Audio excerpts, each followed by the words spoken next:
What's up, it's Nick Monty.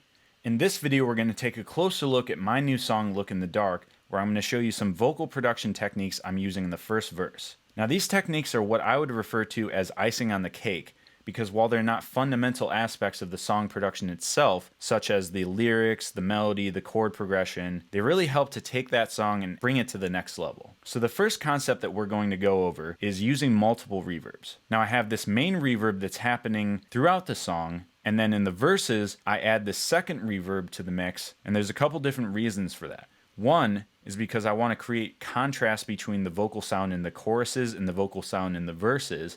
And the second reason is to fill out that vocal sound a little bit, because in the choruses, there's a lot of layers happening, and in the verse, there's one single vocal track without any extra layers. So this is the main reverb that we're using, and on both of the reverbs, I'm using reverb by Waves. So on this one, we have a hall type reverb, a pretty long delay at 3 seconds, a large room size, and then a pretty long pre-delay at 80 milliseconds. So what this pre-delay means is that there's an 80 millisecond gap between the dry sound and the reverb sound. And what this accomplishes is it distances the dry sound from the reverb sound so that the dry sound doesn't get washed out by the reverb sound. So if you've ever listened to a song where there seems to be a lot of reverb on the vocal, but the vocal continues to be up front and in your face, this is probably why. And so now we go to our second reverb. And this is a very different type of reverb sound. We have a room type, we have a shorter delay time at 1 second, a smaller room size, and a smaller pre-delay. So now what I'm going to do is I'm going to solo out the lead vocal with the effects and play through, and I'm going to bring in and out this second reverb so you can see what this is doing. I'm still feeling the pain. I don't like playing this game. Never feeling the same every day. Feeling it through my veins, like half of me's been erased.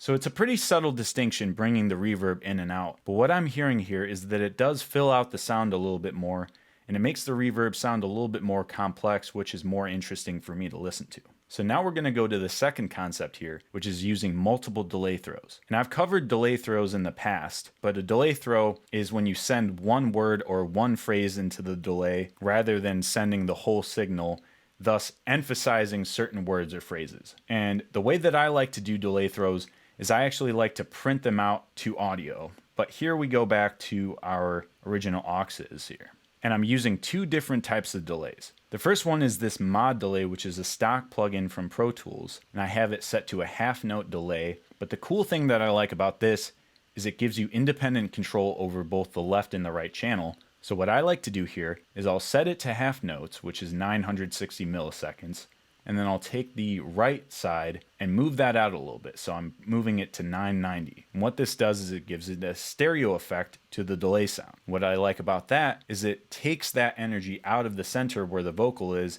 and gives it some distance. And the second delay sound that we have is this H delay by Waves. And on this one, I'm using the ping pong setting on quarter notes. And this will ping pong in time from the left to the right speaker. And so now we'll move to our printed tracks here, and I have two different types of delay throws, but I have 4 different tracks, and that's because I want individual control over each instantiation of the delay. And this one specifically, this is one of our half note delays. Delay throw 1 through 3 are all the halftime delay throw. And this one I decided to put a little bit of extra compression on there to lengthen the perceived sound of that delay throw. So what I'm going to do now is I'm going to play the lead vocals again soloed with the effects, and now I'm going to bring these delay throws in here and play through so you can see what's happening. I'm still feeling the pain.